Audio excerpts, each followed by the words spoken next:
In this tutorial video, I'm going to show you how to populate your food database. So currently, this is a standalone version. It's not upgraded. If you go to your home page and it says, "What did you eat?" and you press go, you will get 0 results found in your database. Now, if you created a database, you will get your entire list. But I recommend you don't do it all the time if your list gets too broad. If you get more than 1,000 items in your personal food database, it's better to actually search a field before you press go. So how do we get foods into this personal database? And the reason why you have this personal database is to make things quicker, to simplify your search. So for example, you type in chicken breast, you don't get 100 items, you only get about 2 or 3 items, and it's easier to scroll, or you may not even need to scroll. It'll show up and you can make your selection quicker. That is the whole purpose of having your own personal food database. And to do that, we need to go to your foods. So your foods, this tab in the middle is to control your food database. Obviously, there's no more fields than this. You don't have to scroll anymore. You could view all entries where we are right now, and it's blank. So there's 2 ways you could do this. You could type in a food, and let's just say, I don't know, let's say bagel.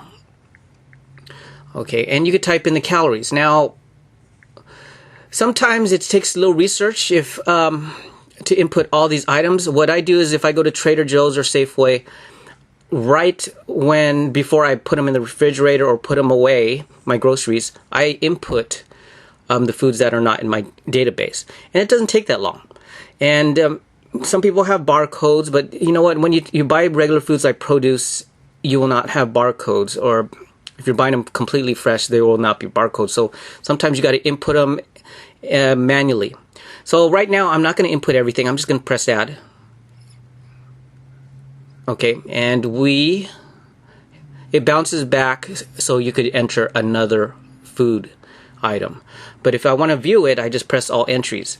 So if you notice, it is incomplete. If I scroll this over, there's 0 attributes here. Whether you want to put it that way into your journal on a regular basis, that's up to you, but I don't recommend it. So you could always come back, press this, and edit it.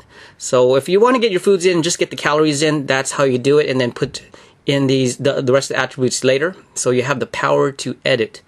So let's go ahead and go to transfer. So I'm going to press transfer.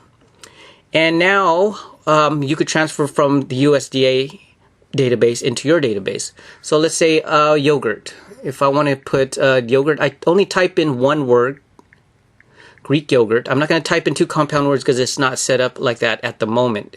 It's not set up to handle 2 words. If you type in Greek yogurt, you will have 0 results. So if you type in Greek, you get 2 results. And the 6-ounce yogurt looks fine. So I'm going to press add.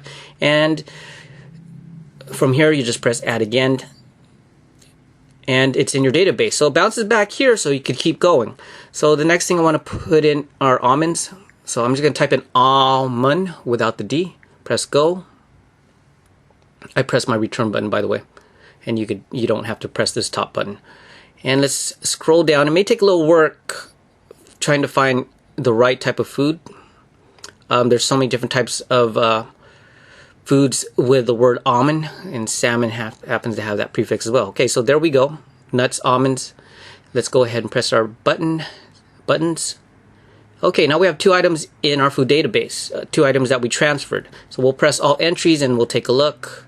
And there you go. You have 3 items. Some of them have all the attributes because you transfer it from the USDA.